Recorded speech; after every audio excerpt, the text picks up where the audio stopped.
자, 이게 3부는 뭐 이렇게 아직 뭐 영상에 올리거나 이럴 거는 아닌데요. 그냥 혹시 뭐 사람의 이름이 나가지 않으면 꼭 필요하면 비공개로 저희 성도님들에게만 오픈할까 해서 합니다. 혹시 뭐 질문 있으시면 질문해 주세요.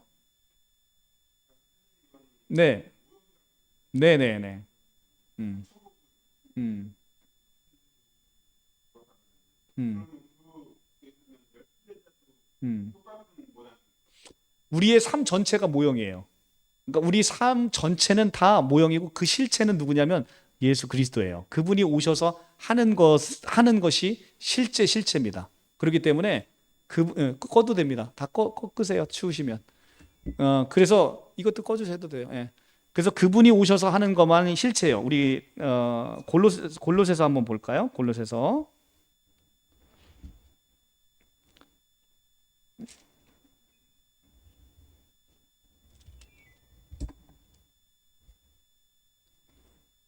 자, 골로새서 2장 16, 17절 보면 326쪽이에요.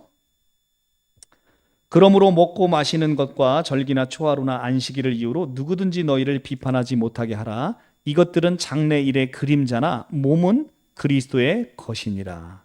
자, 우리에 있는 모든 것의 실제는요. 우리의 모든 것의 실제는 바로 예수 그리스도에게 맞춰져 있는 거예요. 그래서 우리는 지금 살아가고 있는 이 세상이 실제 같잖아요. 이 세상은 모형이라는 거예요. 실제는 그래서 이제 플라톤의 철학에서도 나오는데 우리가 이데아라는 세상이 있다는 거 아니에요? 이데아. 그래서 플라톤 얘기가 뭐냐면 이 세상은 허구라는 거예요. 진짜 세상은 어디냐면 이데아가 진짜 세상이라는 거예요. 그러니까 이데아만이 진짜 세상이듯 지금 우리는 이 세상에 살아가고 있는 모든 것들이 여기가 실제인 것 같지만 여기가 실제가 아니고 우리는 영혼을 함께 살고 있다는 거예요. 영혼을 함께 살고 있다는. 그래서 인간이 시간을 살면서 영혼을 함께 사는 거예요. 영혼이라는 건 뭐냐면 시간을 초월해 있는 하나님의 공간이거든요. 하나님의 영역이거든요. 차원이 다른. 그래서 영원 차원이다라고 얘기하는 건 지금 우리가 살아가고 있는 이 세상과는 차원이 다른 곳이에요. 그러니까 시간을 초월해 있는 곳, 하나님이 계신 곳. 그래서 영원이라는 것은 시간의 끝이 영원이 아니에요. 그래서 시간의 끝이 영원이 아니기 때문에 본질이 다른 거예요. 본질이. 그래서 우리가 영원한 생명이다라고 할 때 하나님의 생명을 영원한 생명의 다른 말이 예수 생명, 예수 생명 다른 말이 새 생명, 새 생명 다른 말이 영원한 생명인데 왜 예수님의 생명, 하나님이신 예수님의 생명을 영원한 생명이라고 하냐면 우리가 영원히 이 육신의 몸을 갖고 영원히 살기 때문에 영생이라고 하는 게 아니라 영원한 생명이라고 하는 게 아니라 우리의 생명과는 본질이 다른 생명이라는 거예요. 자, 예수님은 하나님이세요? 예수님은 하나님이신데 하나님의 생명과 우리 생명이 같을까요? 다를까요? 다르죠. 우리는 피조물의 생명이고 이분은 창조주의 생명이잖아요. 가치를 비교할 수 없어요. 이건 엄청나게 위대한 생명이잖아요. 이 예수님의 생명은. 근데 그 예수님의 생명이 우리에게 왔다는 거예요. 우리는 그 생명을 무슨 생명이라고 부르냐면 영원한 생명이라 부르는 거예요. 자, 다시 한번. 너무 중요한 개념이니까 잘 보셔야 돼요. 자, 여기 무생물이 있어요. 얘는 생명이 없잖아요. 얘는 생명이 없잖아요. 그런데 이 생명이 없는 거하고 나는 생명이 있잖아요. 생명이 없는 거와 생명이 있는 것의 간극은 엄청나잖아요, 이건. 근데 내 생명과 예수님의 생명은 이 얘와 나를 비교하는 것보다 더 위대한 본질의 변화가 있는 거예요. 어느 날 얘가 살아서 막 움직인다고 치자고, 얘가. 사람들이 기절초풍할 거요. 그렇죠? 기절초풍해요. 무생물이 생명을 얻어서 돌아다니니까 기절초풍하죠. 근데 그거보다 더 놀라운 게 뭐냐면 피조물인 인간의 너희가 하나님의 생명을 얻었다는 거예요. 이건 엄청난 본질의 변화예요. 그렇죠? 엄청난 본질의 변화잖아. 피조물 나부랭이가 창조주의 생명을 얻었다. 이건 엄청난 본질의 변화예요. 엄청난 본질의 변화이니까 그러니까 우리는 그 엄청난 본질의 변화인 그 엄청난 생명을 얻는 거예요. 근데 그 생명은 본질이 하나님의 생명이니까 꺼질까요? 안 꺼질까요? 안 꺼져요. 그래서 영원한 생명이라고 하는 거예요. 영원이라는 건 하나님의 속성이에요. 인간이 가질 수 있는 속성이 아니라 하나님의 속성. 하나님의 속성인 그 생명이 나에게 왔다. 그러니까 엄청나게 기쁜 거죠. 이건 너무너무 기쁜 거예요. 근데 신천지가 얘기하는 거 봐봐. 육체 영생한데. 육체 영생하면 지금 내가 갖고 있는 생명으로 시간으로 길게 사는 걸 생각해. 신천지 애들은. 내가 갖고 있는 생명으로 길게 살아. 그럼 여기 본질의 변화가 있어 없어? 없잖아. 그냥 내 있는 생명 갖고 사는 거니까. 근데 성경은 그런 생명을 한 번도 얘기한 적이 없다는 거야. 네 생명은 너가 갖고 있는 생명은 죽는 거고 그 생명 말고 영원히 꺼지지 않는 하나님의 생명인 예수 생명을 내가 너에게 선물로 줬다는 거예요. 그것도 뭘 잘하면 줄 게 아니라 이미 줬다는 거예요. 이미 줬다는 거예요. 요한일서 5장 한번 보고 가볼게요. 요한일서 5장 13절 393쪽 393쪽 자, 이 요한일서는 사도 요한이 왜 이 요한일서를 썼는지가 강력하게 나온단 말이에요. 자, 13절 보면 내가 하나님의 아들의 이름을 믿는 너희에게 이것을 쓰는 것은 너희로 하여금 너희에게 영생이 있음을 알게 하기 위함이다 라고 얘기했어요. 영생이 있을 것이에요? 아니면 있음을이에요? 있음을, 현재 완료 시제. 그러니까 영어 성경으로 보시면 현재 완료 시제로 되어 있어요. 믿는 너희에게 이것을 영생이 이미 있음을 이미 하나님께서 선물로 주셨어요. 언제? 근데 그러면 성경은 이걸 언제 줬다고 얘기하느냐? 예수님이 부활하실 때. 2000년 전에 여러분들은 태어나지도 않았잖아요. 태어나지도 않았는데 태어나지도 않은 여러분을 다 담고 십자가에 죽으시고 부활할 때 여러분도 함께 부활시켰다 라는 거예요. 그게 바로 로마서 6장의 말씀이에요. 그러니까 예수님이 부활할 때 이 영생을 너희에게 줬다. 근데 많은 믿는 사람들이 하나님의 아들의 이름을 믿는 사람들이 영생이 있다는 걸 안다 모른다. 모르기 때문에 사도 요한이 답답해서 이걸 쓴 거예요. 야, 이 바보들아. 너희가 있잖아. 너희는 그냥 생명이 있는 게 아니야. 너희는 니네가 한 번도 경험해 보지 못한 하나님만 갖고 있는 그 생명이 너희에게 이미 영생으로 왔어. 영생을 예수님이 주셨어. 그걸 사람들이 못 믿기 때문에 그거를 모르기 때문에 이 요한일서를 썼다는 거예요. 그렇죠? 그러니까 영원히 실제인 거예요. 영원히. 지금 우리는 시간 안에 살고 있잖아요. 시간이 실제가 아니고 영원히 실제라는 거예요. 그걸 플라톤은 뭐라고 얘기하냐면 이데아가 실제다라고 얘기를 한 거고. 네. 그래서 성경은 영원히 실제다라고 얘기하고 영원은 하나님의 나라. 바로 그곳이 실제라는 거죠. 그래서 우리는 시간을 살지만 동시에 뭘 살아? 영원을 함께 살고 있는 거예요. 그리고 우리는 지금 여기서 하나님의 나라가 지어져 가고 있어요. 이 땅에서 하나님의 나라가 지어져 가고 있어. 근데 시간 안에 살고 있는 우리가 조금 더 길게 시간을 살아가면 어느 날 가면 이 땅에서 하나님의 나라가 거의 완성이 될 거 아니에요. 그러면 그게 지금 하나님의 나라는 이미 자, 요한계시록에 가면 하나님의 영원 안에서는 하나님의 나라가 이미 지어졌다 안 지어졌다? 지어졌어요. 이미 영원 안에서는 모든 게 현재이기 때문에 이 땅에서는 미래의 일인데 영원 안에서는 이미 이루어진 일이에요. 그래서 요한계시록은 계속 그걸 보여주잖아요.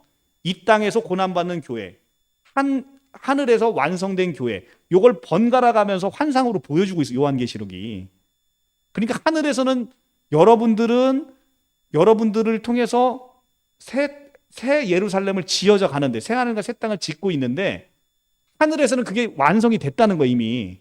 그 예루살렘에 누가 들어가 있어? 여러분들 한 사람 한 사람이 구원받은 백성으로 거기 들어가 있는 게 이미 보인다는 거예요. 근데 이 땅에서는 아직 구원받지 못한 사람들이 있잖아요. 그들이 지어져 가는 모습을 보게 되는 거고 그게 다 시간을 끝으로 가서 완성이 되면 그 하늘에 완성된 모습과 이 땅의 모습이 어떻게 되는 거예요? 정확하게 일치되는 거예요. 데칼코마니 마냥 딱 일치하게 되는 거예요. 이게 시간이 가면. 그러면 이 땅이 뭐가 되는 거예요? 이 땅이 영원히 되는 거죠. 네. 그렇게 되는 거예요. 그 영혼과 시간. 우리 이거를 모르시기 때문에 많은 분들이 답답해하는 거죠. 영혼은 하나님에 있는 실제 공간이고 거기는 이미 모든 백성들이 구원받은 백성으로 딱 보인다. 그리고 이 땅에서는 우리는 지금 그것을 하고 있는 것이다.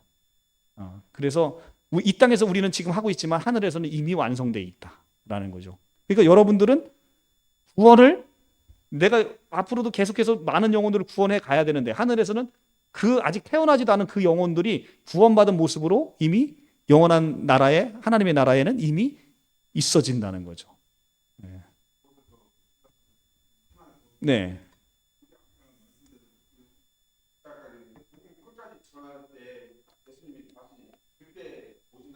네, 네. 아닙니다. 아닙니다. 믿는 복음을 전해도 믿지 않는 자가 있고요. 그죠? 복음을 전해서 믿는 자가 있죠. 그 믿지 않는 자는 이제 영벌에 가는 거고 그들이 다 믿을 때까지가 아니고 복음이 모든 민족에게 전해질 때 그때 비로소 끝이 오리라. 마태복음에 그렇게 되어 있죠. 그래서 모든 종족에게 이 복음이 전해지면 그제서야 끝이 온다라고 얘기해서 근데 이제 이것은 이제 세대주의적인 해석이어서 저는 뭐 썩히 좋아하지는 않는데 지금 세대주의자들이 뭐라고 얘기하냐면 우리나라 세계 모든 종족이 11,000종족이래요.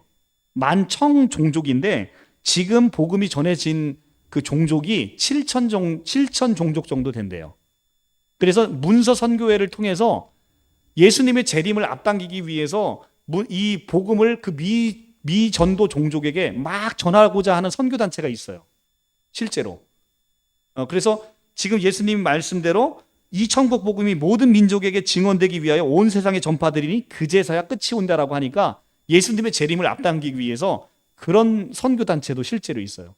그래서 11,000종족 되는 선교단체에 복음을 전하면 예수님이 이제 그때 오시겠다라고 하셨으니까 그때 오시겠다라고 하면서 그렇게 선교를 하시는 분들이 실제 있습니다. 예. 근데 이제 어쨌든 우리는 이게 11,000종족 되는데 그 중에서 지금 거의 10,000종족 돼서 이제 거의 끝이 남았다. 이제 이것을 계속 거기에 집중하게 되면 우리가 은혜를 놓쳐요. 그러니까 우리가 할 건 주님이 다시 오시는 그날과 그때는 아들도 모른다, 아무도 모른다. 그러니까 너희가 집중할 것은 오늘 하루를 하나님이 주신 하루를 감사하게 살면서 하루하루를 집중하고 하나님께서 주신 사명, 세례 요한의 사명을 온전히 감당하며 살아가는 게 너희 역할이다. 그러니까 언제 주님 다시 오실지 거기에만 초점 맞춰서 그렇게 살지 마라 라고 얘기하는 거예요. 네. 그렇죠. 과도한 종말은 신천지처럼 이렇게 많은 사회적인 폐해를 낳아요. 그러니까 종말에 관해서 너무 느슨하게 생각하는 것도 문제지만 극단적인 종말론이 여태까지 한국에는 굉장히 큰 문제였다는 거죠. 그래서 그렇게 극단적인 종말론에 빠지게 되면 이제 삶이 다 무너지는 거예요. 내 삶이 없어지는 거니까. 그런데 우리의 주어진 삶은 너무나 귀하고 소중한 것이다. 하루하루의 삶이. 그렇다는 것이죠. 아버님 뭐 하시고 질문 없으세요? 네네네네네. 뭐 어머니 궁금하신 거 없으셔?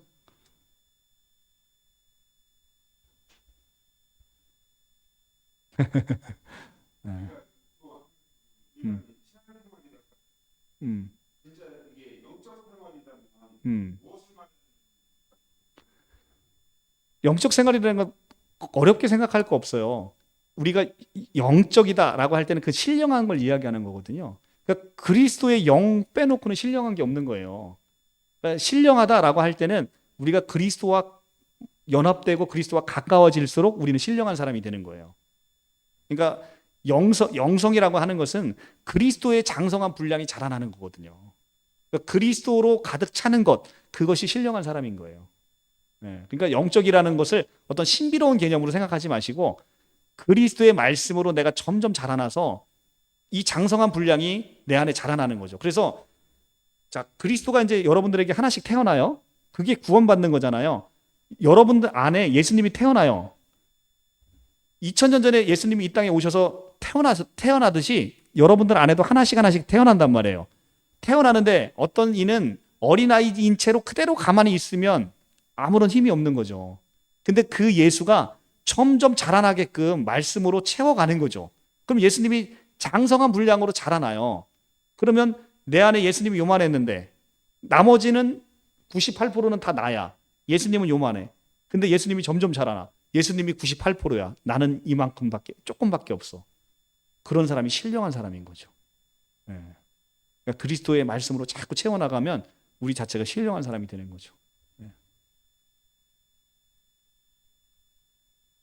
또 궁금한 거? 세례 요한, 오늘 세례 요한 했는데 세례 요한에 대해서 궁금한 거 없어요?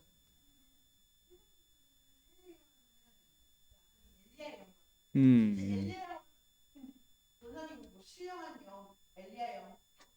음,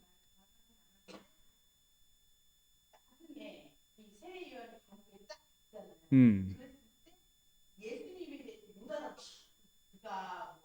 그거 아까 했는데 그때 또 졸었구나 또. 어, 어, 어, 어.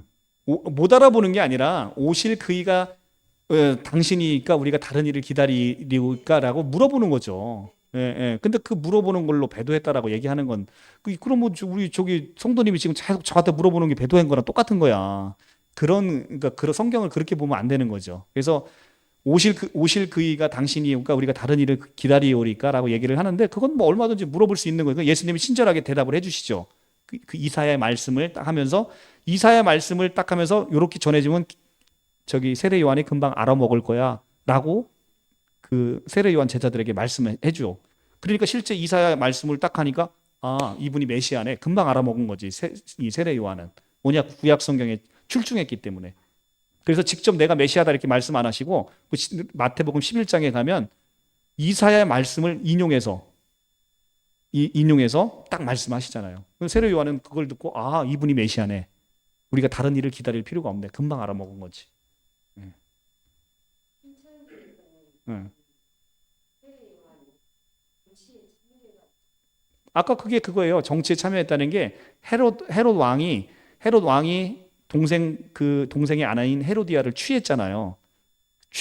그 취한 거를 갖고서 선지자가 가서 너 그거 정말 잘못한 거야. 너는 하나님께 죄를 진 거야라고 했더니 헤로디아가 딸을 꼬셔가지고 세례 요한의 목을 그렇죠. 예. 그게 정치에 참여했다는 거예요. 근데 세례 요한이 정치에 참여한 게 아니라 선지자로서 할 역할을 한 거죠.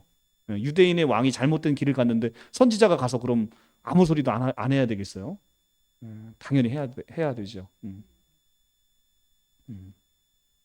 그러니까 나단 선지자가 다윗 왕이 바세바를 범했을 때 가서 나단 선지자가 가서 다윗 왕을 꾸짖잖아. 그러니까 다윗 왕이 그 엎드려서 회개하지 않습니까? 그 나단 선지자를 누가 배도자라고 해요? 그건 당연히 선지자로서 해야 될 일을 하는 거지. 그렇죠? 그렇죠. 그러니까 어떤 이제 이런 프레임을 자꾸 씌우는 거예요. 프레임을. 뭐 정치에 참여했다, 의심했다, 알아보지 못했다. 근데 실제 성경을 가서 보면 그런 게 아니라는 거지. 근데 설령 다 그렇다 치더라도 설령 다 의심했고 알아보지 못했고 정치에 참여하고 설령 그렇다 치더라도 중요한 건 누구의 평가야? 예수님의 평가잖아. 죽은 다음에 예수님이 죽은 다음에 뭐라고 평가해? 왜 세례 요한이 의에 들어왔거늘 너희는 왜 믿지 않았느냐라고 책망하시잖아. 그렇잖아요. 네. 그러니까 예수님의 평가가 제일 중요한 거죠. 네. 그렇죠. 그러니까 사람이 뭐 의심했다, 정치에 참여했다 이런 건 중요한 게 아니야. 중요한 건 예수님의 평가지. 우리가 맨날 못된 짓 하고 다니는데 예수님이 너 의로운 사람이야? 라고 평가를 해버렸으니까 우리는 의인이 된 거 아니야. 우리가 뭘 잘해서 의인이 된 게 아니잖아요. 그냥 하나님이 선포해버린 거, 일방적으로. 너희는 의로운 자야? 라고 선포해버린 거잖아. 네. 음, 음. 네, 네. 음. 그쵸. 근데, 당연히 자범죄에 대해서 우리가 회개해야죠. 당연히 회개해야 되는 것은 다 너무 당연한 건데, 그런데 거기에 좌절하는 것은 마귀의 꾀임에 넘어가는 거죠.